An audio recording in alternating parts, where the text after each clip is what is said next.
I'm Josh Cooperman, and this is Convo by Design with another preview episode as we get ready for the WestEdge Design Fair in Santa Monica, California. We'll be back at the Barker Hangar for another installment of the show, and that means another stage featuring 2 full days of talks and thought-provoking conversations. Thought-provoking. Yeah, we've got that.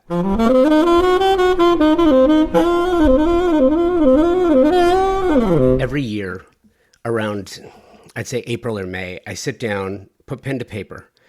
I will write out dozens of programming ideas from some of the most intriguing concepts that come from the podcast and sketch out what a more detailed conversation might look like or sound like. The episode you're about to hear is what inspired the iconic architecture program live from WestEdge and what ideas might be explored. This program is jam-packed with heavy hitters in design and architecture covering big concepts, what makes architecture iconic and worth saving. Interesting question, right? So this panel will include Jamie Rummerfield, Christopher Goddard, Anthony Laney, Paul McLean, and William Hefner. I am incredibly excited to sit and watch moderator Allison Martino of Vintage LA navigate these treacherous waters. Look, everyone has an opinion, and where they are informed comes from their own personal perspective. So for me, where did this idea come from? Well, back in June of 2022, you heard an episode about 1001 North Roxbury, an extraordinary home in Beverly Hills, California, a home that was in remarkable condition, exceptionally designed, exceptionally built, and on a list of homes to be saved and preserved in Beverly Hills. It's gone now, by the way, and you're going to hear how it happened. Water under the bridge, but without understanding how this happened, what's to keep it from happening again? So that was the premise. This panel will be touching on all points related at this year's show. And since I know you don't want to miss it, make sure you come. There's a link in the show notes for tickets to WestEdge 2024. Now you can brush up on the topic a little bit. With this journey back to Beverly Hills in 2022, and you're going to hear all about it right after this. I am just incredibly proud of this partnership I've got with Thermosol. They have been presenting partners of Convo by Design going on 5 years now. And there is a certain amount of pride that comes with saying that the show is presented by the company that is the best in the world at what they do. Thermosol engineers the most exceptional smart shower products and steam shower systems worldwide, full stop. And it's for a few reasons. First of all, they were the first company to design and patent the technology here in the United States, dating back to 1958. Thermosol, a U.S.-based manufacturer based in Round Rock, Texas, employs an engineering team that designs, tests, and continuously refines the product. Their quality control team tests every single steam generator before it departs the factory. Who else does that? Nobody that I know of. I have the pleasure of working with some world-class designers and architects who tell me, and if you're in the business, you know this, that the idea of luxury has changed, especially when clients want a spa-like bathroom. Steam is mandatory, or it's just not considered a luxury. And if you want to add steam, you have only one true option, my opinion, and that's Thermosol. Mitch Altman, third-generation CEO of this family-owned company of 65 years, continues to innovate in the bathroom and shower space through technological marvels such as intelligent showering systems, sound therapy, aromatherapy, technical interfaces, and so much more. And now Thermosol, the industry leader in steam bath equipment and technology since 1958, as I mentioned, is enhancing its already stellar family of products with the new indoor and outdoor luxury saunas, available in 3 designs. The configurations are absolutely amazing, and you should probably go check them out. Indoor and outdoor options. It's amazing. You really do need to check them out. Go to thermosol.com or at Thermosol on the socials. I'm Josh Cooperman, and this is Convo By Design, with the second part of a conversation that aired on June 20th, 2022. It aired a day in advance of a Beverly Hills City Council meeting that was set to determine the correct or incorrect issuance of a certificate of ineligibility, and ultimately what would lead to the future of this property located at one of the most famous residential streets in the world. And depending on which side of the issue you reside, it did or did not end well. I'm not going to rehash the issue because that has already been done. Everything that needed to be said was said. If interested, you can find the episode in the podcast feed or go to the show notes and click on the link to listen. The episode is pretty much the last chapter. This episode, rather, is pretty much the last chapter until I ultimately will report back to you with what will be built after this Carlton Burgess designed house is torn down. And I have no doubt that it will be torn down. I think that's pretty much a settled issue at this point. I'm also not going to relitigate this issue. It has already been done. And again, I will say everything that needed to be said was said in a marathon city council meeting, a Beverly Hills city council meeting. I'm going to play some excerpts from the meeting itself because I want you to hear some things. But first, I want you to know that I see value on both sides of this issue. If you've been listening to the podcast for any amount of time, you know how I feel about design and architecture and designers and architects. I love what they do. I love what they represent. I love the fact that they make our lives better. I love good design. I believe in it. I believe that homes are machines made for people, and they are there to serve us and the communities in which we reside. I believe in property owners' rights. If you spend the money to buy something and you follow the rules and you do it with transparency, you should have the right to do with that property what you wish. At the same time, you have a responsibility to your community. Unless you're going to go build something out in the sticks, out in the middle of nowhere, if you're doing it in a community, you have a responsibility to that community, whether you like it or not. I also believe in preservation because it's culturally important. If you look at Beverly Hills alone, so many properties of note by legendary architects have been torn down. And it's not because there was not a buyer for the property. To the contrary, many of these stories are not known until the process for saving them makes the news. And by then, well, listen, it's too late. Falcon Lair, Pickfair, Garden of Allah, the Brown Derby. It's not just Beverly Hills. But here's the thing. Beverly Hills failed miserably in this case. Identifying, labeling, and securing an architectural treasure within their city boundaries.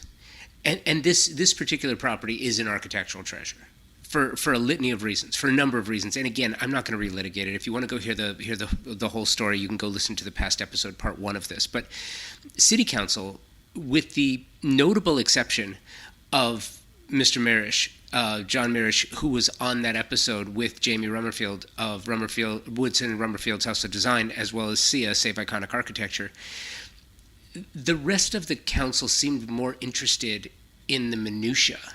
They seemed more interested in meeting and rubbing elbows with Mr. Baker, and seemingly just interested enough to avoid any political blowback. When it was, look, it's one thing to talk about it, but when the trucks come up and start destroying this home, all the people who live within the boundaries of Beverly Hills and surrounding cities who did not know that this was an issue, they're going to be up in arms. And Listen, that's just how it goes. A side note relating to the historical issue, Beverly Hills will be allowing the demolition of a 10,000 square foot home within the majority, with the majority, if not all building materials, they're all going to make their way to a landfill. The environmental impact alone is significant. And again, is it really in the best interest of the community? There are so many issues to unpack here, and unfortunately we can't unpack them all. But what's important to note is 1001 North Roxbury Drive is not a teardown and was not a property that someone would just buy for the dirt to rebuild a dream home.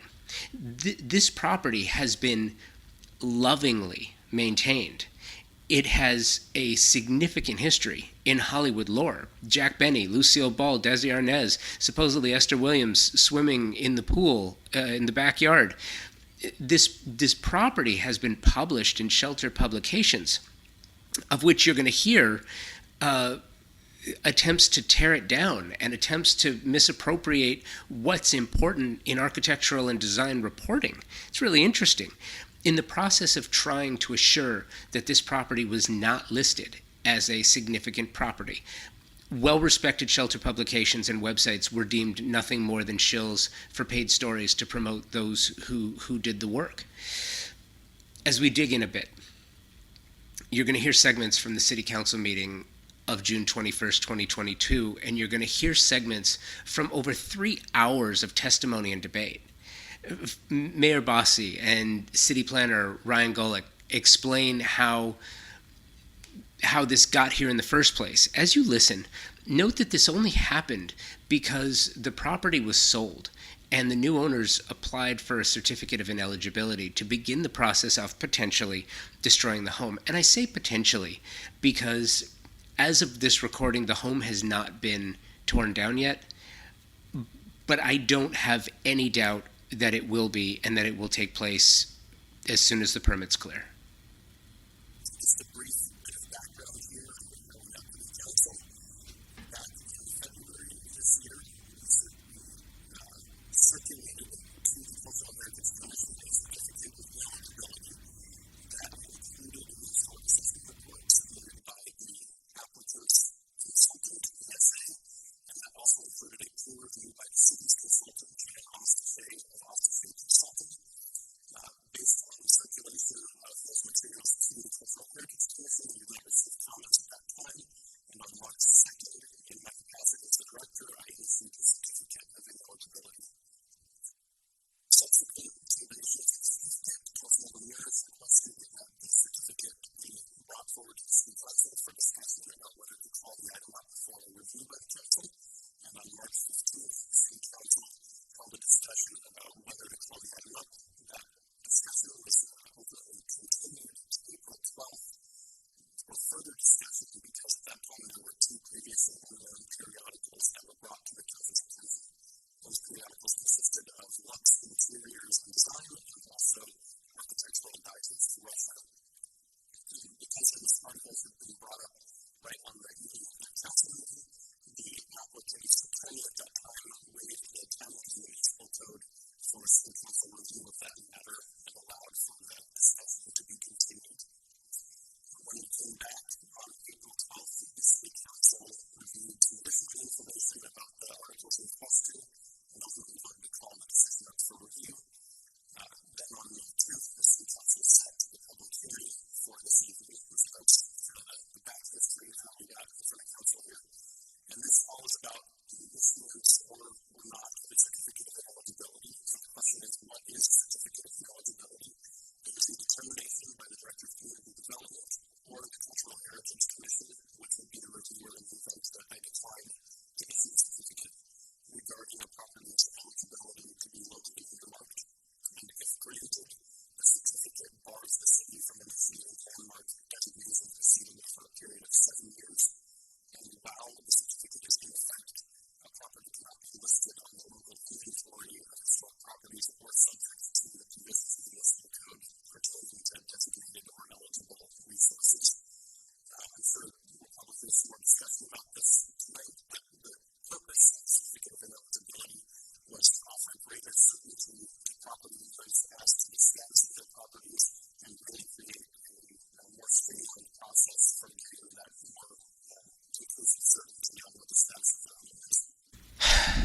So that's how we got here. Benjamin Hanlon of Latham and Watkins, a law firm, now explains in detail, and by the way, masterfully, lays the groundwork, a roadmap really, for obtaining a certificate of ineligibility. Regardless of who the architect was, regardless of what the structure is, regardless of any of the other criteria that the Beverly Hills City Council has laid out, doesn't matter. Benjamin Hanlon of Latham and Watkins did a clinical takedown of city process. And it was masterful, and you're going to hear him, and I'm going to play it for you because as you listen to him, it was an incredible performance. And I'm not saying that sarcastically. I mean it. He did his job. But before I play it for you, I think it's important for you to know, I don't really care if this home is torn down or not. And hear me out, because the reason is very simple. I don't live in Beverly Hills. I don't drive by this home on my way to work or dropping off the kids at school. I don't walk my dog by this home. I don't see it in any way, shape, or form, and because of that, this does not affect my life, and so it does not materially affect me if this home is torn down. Another erected, large gates installed. Look, if the new owners want to revive the Sheik's house in Beverly Hills, it still doesn't affect me personally. That's on one side. Knowing that this particular property is being destroyed, that is sad to me. But again, I don't live there. I am not part of this community. But it does affect the community of Beverly Hills, and it directly affects those who live, work, and visit. It's offensive, though, to hear the manipulation of facts and the minimization of significance. The tearing down of what Beverly Hills has deemed already the work of a master architect within their community for the sole purpose of stripping social, architectural, and the historical value of this home, that's what needed to be done in order to get this certificate of ineligibility upheld. And look, talk about exceptional. Benjamin Hanlon is an exceptional attorney. In just 13 minutes, he completely dismantled the city's standards for what would qualify for preservation. I believe we will see his approach in the future. He laid the groundwork for this. Mr. Hanlon, according to Latham and Watkins' website, here's his background. Quote, he practices in all areas of environmental law with a particular focus on major infrastructure improvements and California Environmental Quality Act litigation, governmental and administrative law, as well as matters involving local and state administrative and legislative decision-making. He provides advice to private developers, corporations, institutions, and nonprofit organizations regarding local planning and zoning regulations and related environmental matters, state land use regulations, including the California Environmental Quality Act and the California Coastal Act.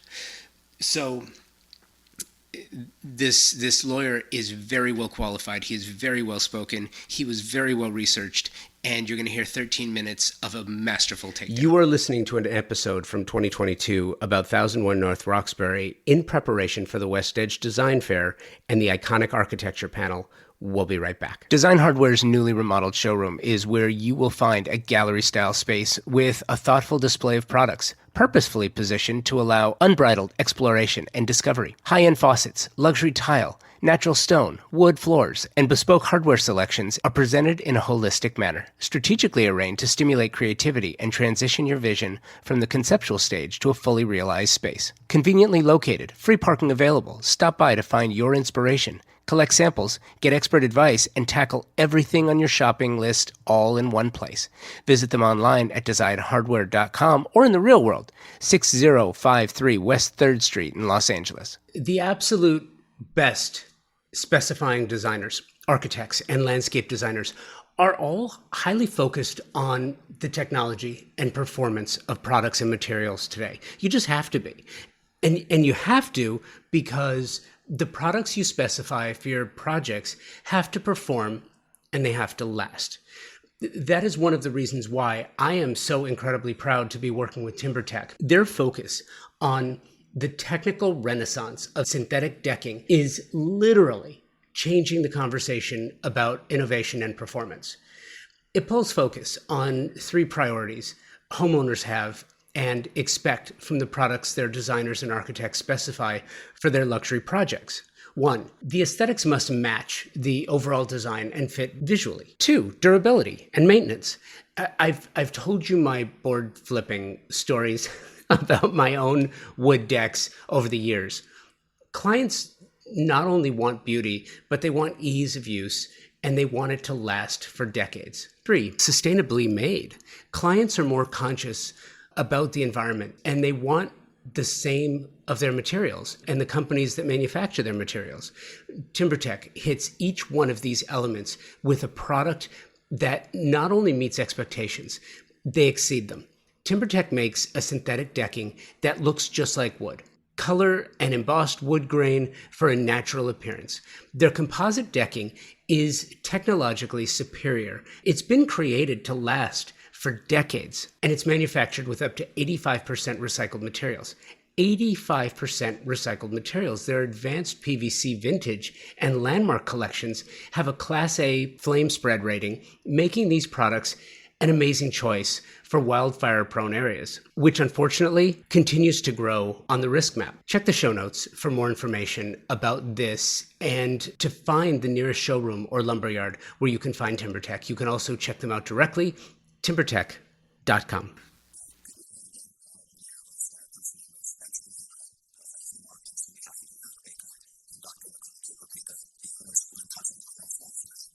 We appreciate the time and the experience and interest in this process has been lengthy, lasting more than 130-day period to accept.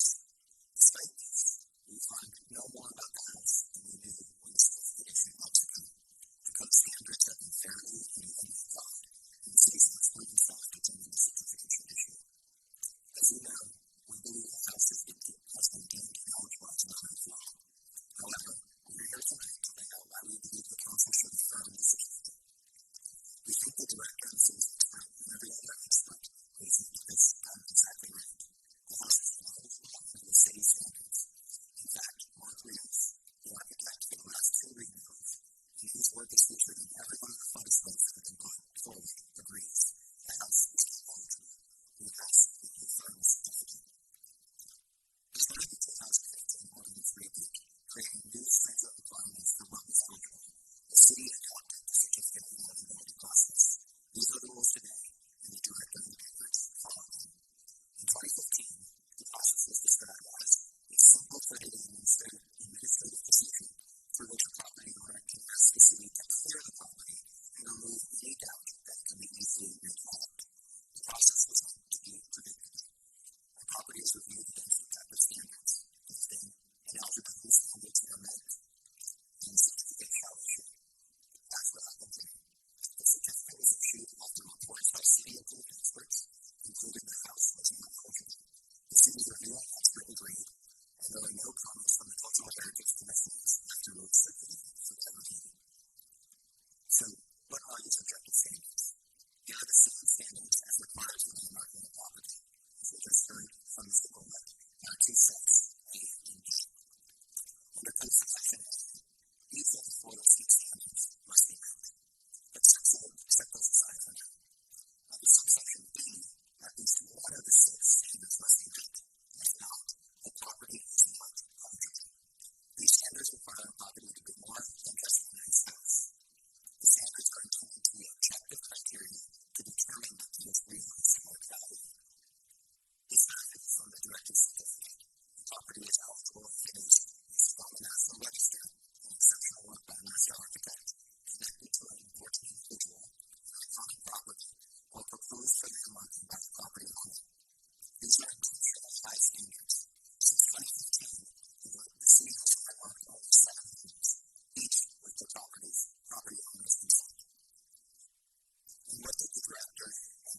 Josh's friends sought publicity for his work. Some now suggest that these photographs of the furnishings and remodel qualify the house as an exceptional work by a master architect. Respectfully, that is not correct. The code has clear and objective standards for what is an exceptional work by a master architect. The house does not meet them. This was the whole point in 2015, clear and objective standards. So, exceptional work by a master architect has two components. The ordinance defines both. Let's just briefly touch on what a master architect is.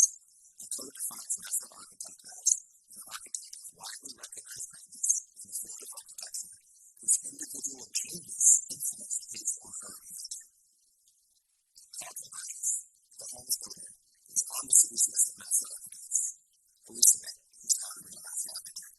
In 2014, the city's expert recommended removing Burgess from the list. Why? Well, he wasn't a licensed architect. He never won any awards. There are no quality works on him, and his work was never the subject of any articles. He was a developer. One of the articles before you tonight even describes the house as being built by, quote, an unknown local architect. Respectfully, Mr. Burgess is not an architect of widely recognized greatness whose individual genius influences his vision. That said, we recognize Burgess was technically on the list, but we thought this process was important as you consider the other factors. So, turning to exceptional work, just one definition. There's a lot here, I'm not going to go through it. It's exacting, it contains multiple components, all of these need to be satisfied. Their scale. Exceptional work has to be a remarkably superior example of architectural work that has been recognized as such by members of the architectural community. So there's two parts to this standard.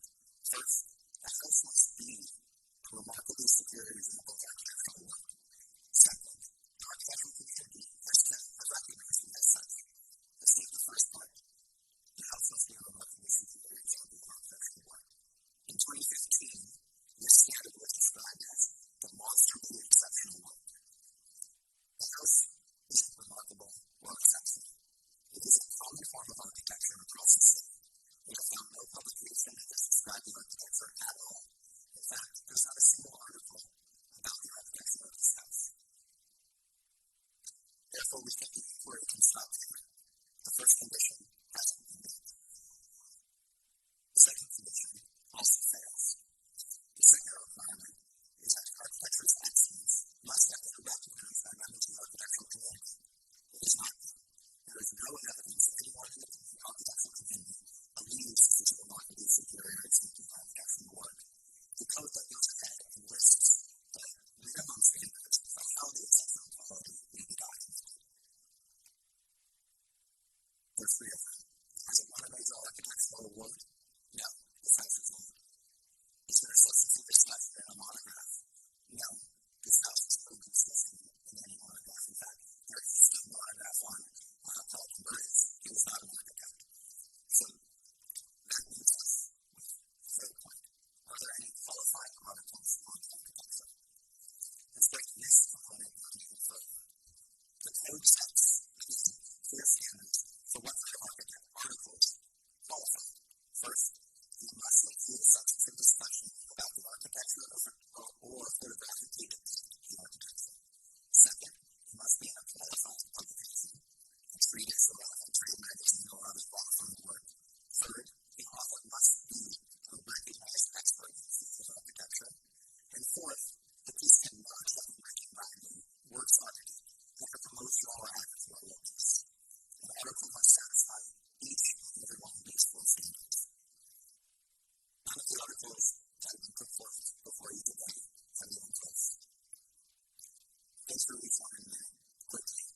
But before I get into the film, so the house must satisfy each of the two conditions, exceptional work and recognized as such. It satisfies neither. And this is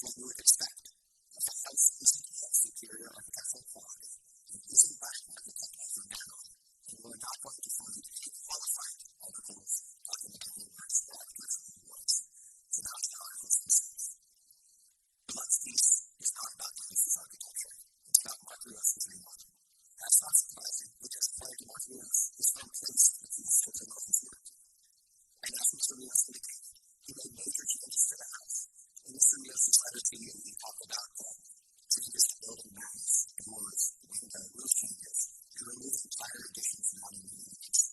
There's no meaningful discussion of the architecture of the article. The piece is about Neo's interior redesign of the house and landscaping, and Mr. Bonet's furniture. There are recommendations. One picture shown here shows a portion of the front of the house, the front door really. The two others show the interior, the furniture, and the landscaping. There's virtually no mention of the architecture, not a word about Regency Revival style, not a word about its color boxes. What is discussed is the modernized kitchen, rebuilding bathrooms, adding large terrace to the second floor. A passing partial picture of the facade is not a photographic depiction of the home's architecture. This is not even close, if you need, to a substantive discussion of anything remotely connected to the house's architecture. The last piece is also not authored by an acknowledged expert in the field of architecture. This, frankly, isn't surprising. Lux is a interior design magazine about interior design, not architecture. And just lastly, the article attributes the house to the wrong decade. It was built in 1942, not the 1930s architecture, as the Lux magazine said. Like the Lux piece, the Russia AD piece is all about Mockroach's remodel. You get to build this design process. Again, you have a classic image of a slice of homes exterior design, and again, the piece is about the decor and design pieces. Entitled House in the Style of the 1960s, there's not a single mention of Burgess, the builder. There is not a single mention of the home's architecture, and the home's architecture is not photographically depicted. AD recipe simply does not qualify as documentation of the home's architecture. The other pieces follow the same pattern. They're about Marguerite Rios's work, Mr. Bonet's furniture, and repeat the history about when the house was built. Once noted, the author of the 80 Russia piece recycled his work in a book called The Iconic Interior, 1900 to the Present. I think the title of the book tells you all you need to know about what this piece is about. The photos show the interior furnishings on the front door. Again, no discussion of the architecture. The tutorial does not meet those documentation standards. More of the same with this next work about interior design. The top image of the facade, reference to Mark Rios, and many interior shots. Nothing about the architecture, nothing about the architect. Lastly, some photos from the online website First Dibs. It's an online marketplace selling high-end furniture, jewelry, and fine art. So I don't think it's an article or a publication, just a promotional blog. But even if it were, it doesn't influence as well. Partially, it's here to shop, and again, this is a shop for the entire. So, it's obvious to me, as an attorney, why all the experts that are reading articles concluded that none of them meet the code standards. But to further confirm their conclusions, we asked Ms. Leslie Phelan what she thought. Ms. Phelan is an architectural historian with incredible expertise over 45 years of experience in the field, including having co-authored the city's the Beverly Hills Historic Resources Survey that was done in the mid-80s. Ms. Phelan is on the list of approved cultural resource experts. Frankly, her reputation is unrivaled. We received Ms. Phelan's report late yesterday afternoon, and we have published a book for review. Ms. Phelan reviewed the articles discussed with me. She concluded that, quote, the publications do not satisfy the intent of landmark criteria on B2 to justify the claim of an exceptional work of cultural purchase. And why not? Because neither the architecture nor its photo restitution discussed the focus of recent renovation and interior design work. The builder called to Burgess is never mentioned. No information suggests the authors are acknowledged experts in the field of architecture. They appear to be generalists. Ms. Phelan, like the three other experts in our staff, have it exactly right. The articles do not meet the code standard or intent, such as to justify the claim of exceptional work. So that was incredibly impressive. Next up are the words of architect Mark Rios. Here's what he had to say.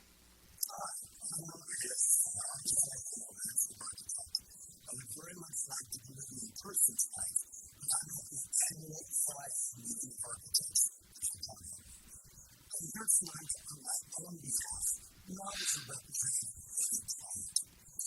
I'd like to discuss the potential historic status of 1001 Roxbury Drive, which I understand we're discussing tonight. I've had a very long history with the property.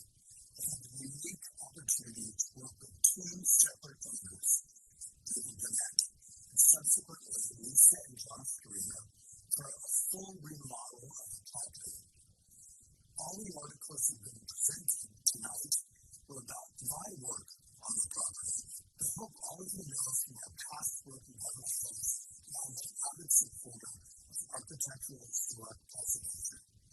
I can fondly list historic buildings we've helped preserve and restore within the city. And we're going to continue to work to protect and add to the city's important architectural resources. When we started working on this property, almost 15 years ago, my office did our own research and found there was nothing significant about the original house architecture, and realized it was a typical LA house which had really just evolved over time based on its owners without any original architectural position or pedigree.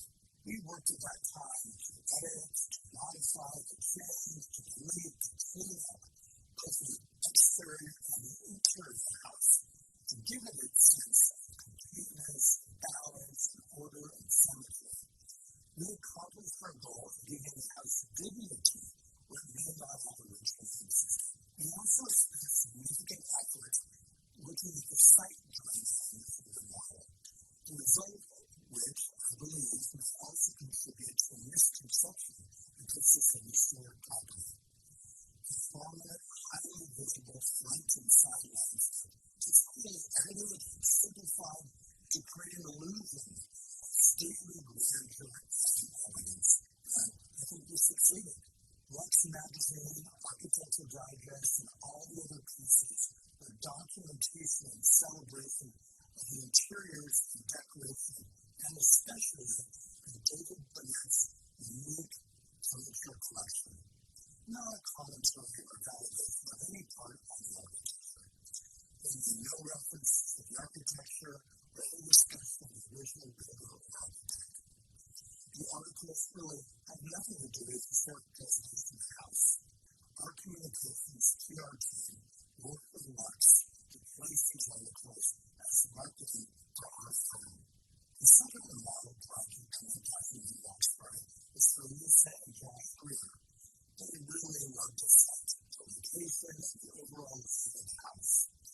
Most of our prior remodel exterior was routine, however, the entire interior space was reconceived and remodeled. This house was never the result of an overall singular architectural redesign. Rather, it's become a perfect example of the evolutionary nature of the house, especially in Beverly Hills and Los Angeles, much like a movie set. In conclusion, I absolutely support the designation and protection of valuable architectural resources in the city of Beverly Hills. 1001 Roxbury is not movable. Thank you very much. Quote, providing dignity where it might not have otherwise existed, end quote. Mr. Rios talked about, quote, our communications PR team worked with Lux to place these articles as marketing for our firm, end quote. I gotta be honest, I am so confused by this because I believe in the editorial integrity of shelter publications like Lux. I think what he said is insulting to them, to their editorial staff, and to their editorial team. And if I were them, I would be disturbed by that, to think that the only reason something was published is because they sent a letter to the editorial team through their internal PR communications team promoting a work. And by the way, if the work wasn't important, would Lux have published it? I don't think so. I think it's disingenuous. I think it's insulting to Lux, and I hold Lux in high regard. And I think their editorial team is fantastic. And I find it truly troubling to think that a communications and PR team of an architecture firm is guiding the editorial to be a promotional tool specifically for Mr. Rios's firm. I don't understand that, and I was honestly a little shocked to hear him say it. I also think it's disingenuous to tear down the work of another creative, as it certainly represents a golden era for Hollywood Regency and architecture and Beverly Hills in particular. That time frame is when the legend of Beverly Hills was cemented, in large part due to the stars and the star architects and builders crafting the structures that you see today. You simply cannot have an iconic example of architecture without an interior space and an exterior space. I don't understand the argument. I hold Mr. Rios in high regard, as I've said. I think he's an incredibly talented architect. I was saddened by his words, and I didn't really understand it. But at the same time, Mark Rios is entitled to his opinion, both professionally and personally. I also think that because he is such a talent, his work on the interiors and exteriors added to the significance of the cultural value of this property. I think if that were included in the petition, it should have added historical significance to this argument and not detracted from it. If you want to know what upsets many people most about these types of hearings, well, here you go. I'm going to edit this a bit because I don't feel the need to call out the council member by name. Because first, I don't want to embarrass anyone here. These are civic-minded members of the community doing something very difficult. And the slings and arrows from both sides of an issue come directly at them. I understand that they have a very tough job to do. At the same time, making comparisons from this issue to summary judgments and disqualifying the very information that is required because there isn't enough of it is not only antithetical to the very reason why you do this, but discredits the entire process along the way. Listen and decide for yourself.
Okay, altogether confusing, but to put it in context, it was in response to this.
Come out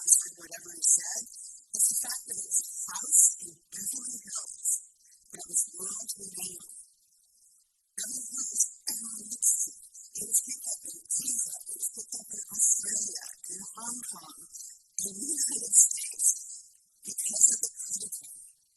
Now, you're all arguing whether or not this house is important or should be saved. We're just dealing with tonight. The only thing we're talking about is the issues of the. Now, we were also talking about publications, and I'd like to. Yeah, the publications, but I'm just saying, we're just talking about that. Yes, all of you at the last city council meeting, all of you at 2 in the morning, said, we love this house, we want to save this house, it meets the criteria. Right, and we heard from the mayor, let's not be emotional about it, even though we're emotional about our community, but we've also heard about play rating, and I'll ask probably Craig if he's more. The play, it's quite well. Would the play rating suggest that you can't issue the certificate because there are 2 plus publications? End of story. That's the criteria. So, I mean, I think there seems to be a thing between mine and the commissioners and Van, not the publications, meet that faithful language of the ordinance, the staff definition. What's happened is that Van is interpreting and interpreting in a way that, well, we think there has to be something more. There has to be some connection between architect or architecture and publication. So, and I respect that because that's their jobs.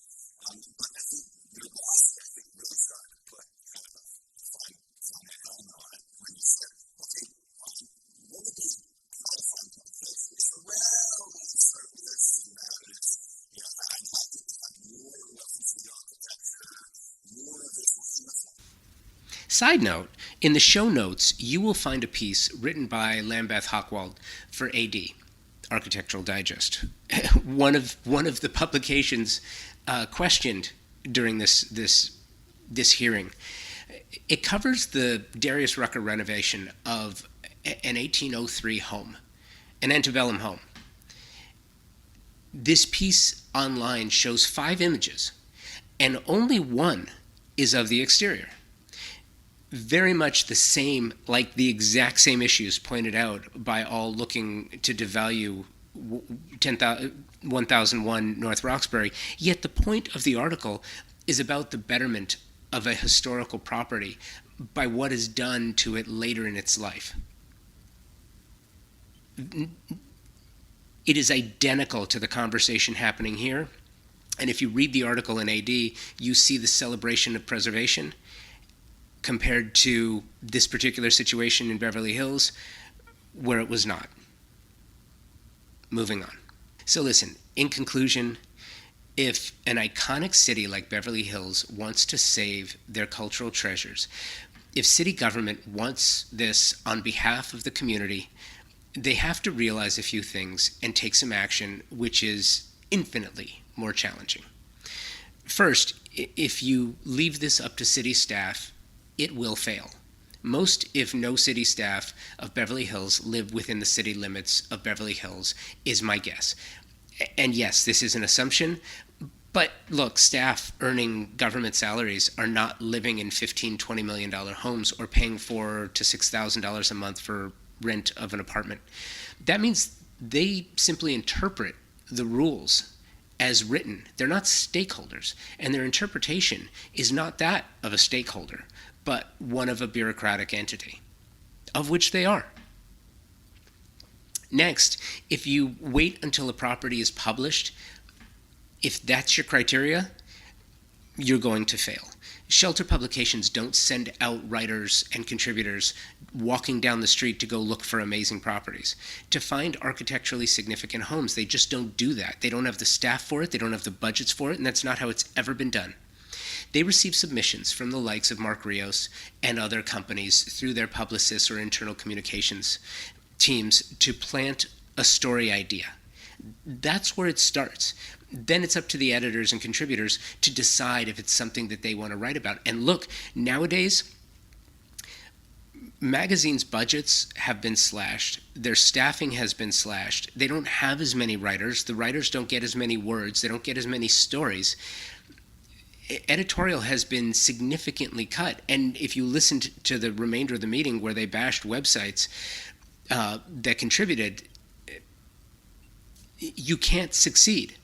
No publication is going to just publish your most significant architectural properties on their own. To make that work, the first thing you have to do is throw out that criteria, because in all honesty, it's just silly.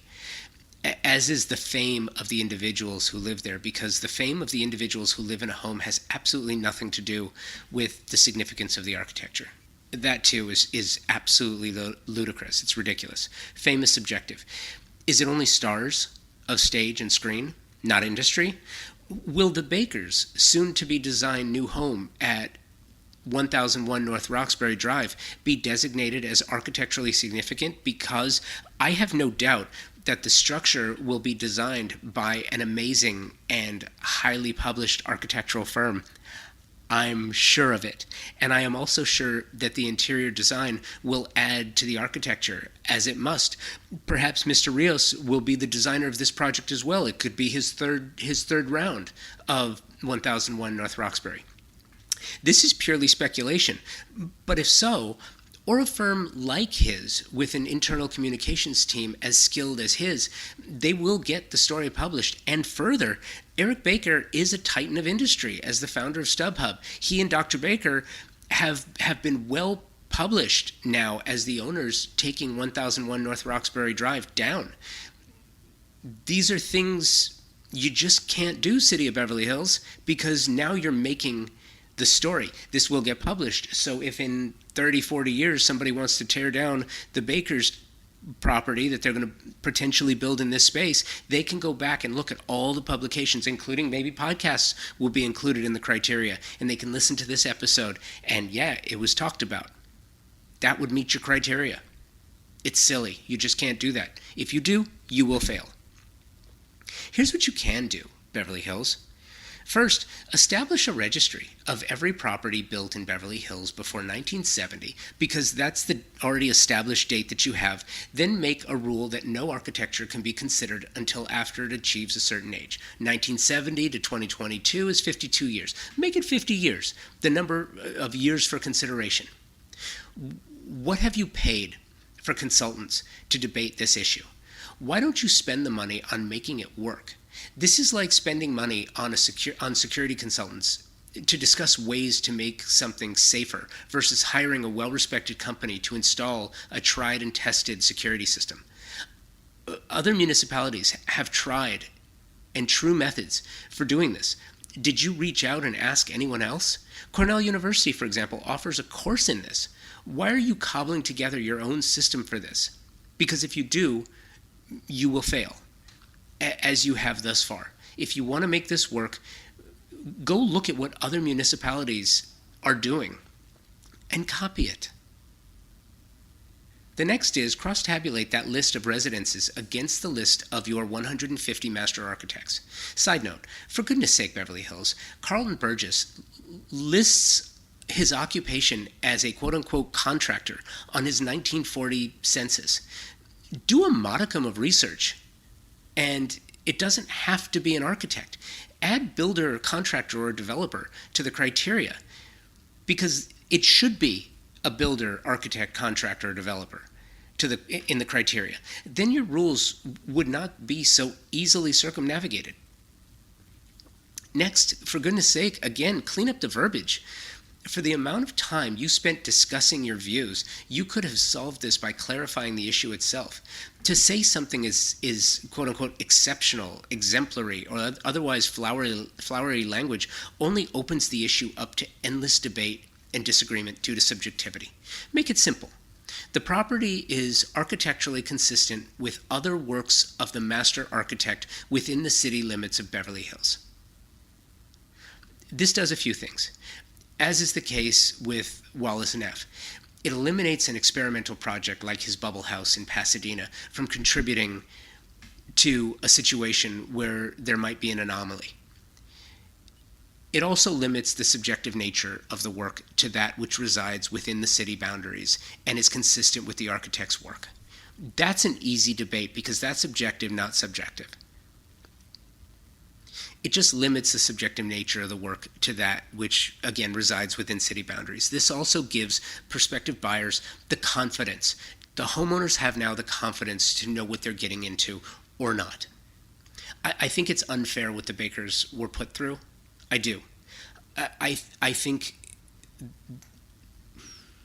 I'll hold that comment for another day. I think it could have been presented in a better way. I think maybe they could have found another property that wasn't as significant to tear down and potentially tear down and build something else. Anyway, moving on. Take an image of the home's exterior and publish it yourselves on the city's website so everyone knows the property's been identified and registered. If it's not on the city website, it doesn't count. That way, nobody in the city can claim they didn't know an iconic property was destined for the wrecking ball. And finally, educate yourselves on what others are doing successfully and replicate their work. It's simple. It's really, really simple, and all of this was, in my opinion, it was completely unnecessary if the city had done the work on the front end to get this done correctly and succinctly. So that's a wrap-up of what happened. The last word here is not going to be mine. It's my voice, but the words I'm about to read are from Council Member John Mirisch. Here's the letter he sent me the day after the vote. For a copy, please check the show notes, and I'm going to publish it in its entirety. Mr. Mirisch wrote, "When it comes to historic preservation, actions, not words, matter," by John Mirisch. Historic preservation in Beverly Hills is dead, and we killed it. Last night, at the behest of paid lobbyists and highly remunerated lawyers, the Beverly Hills City Council majority failed to protect one of the city's most beautiful and iconic estates from the wrecking ball.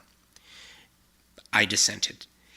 Despite the false claims of paid consultants, the Carlton Burgess masterpiece at 1001 North Roxbury Drive has been a constant beacon of elegance of Beverly Hills at the corner of Lexington Drive, the exterior largely unchanged for 8 decades. As was confirmed in testimony last night, the house has maintained its integrity, but sadly many individuals, including anti-preservationist interior designer Mark Rios, who worked on an update for the interior design of the home, have not. We are quite literally back to square one for historic preservation in Beverly Hills. When the definition of historic preservation, Beverly Hills style, was, and once again is, taking a picture of a landmark building before tearing it down.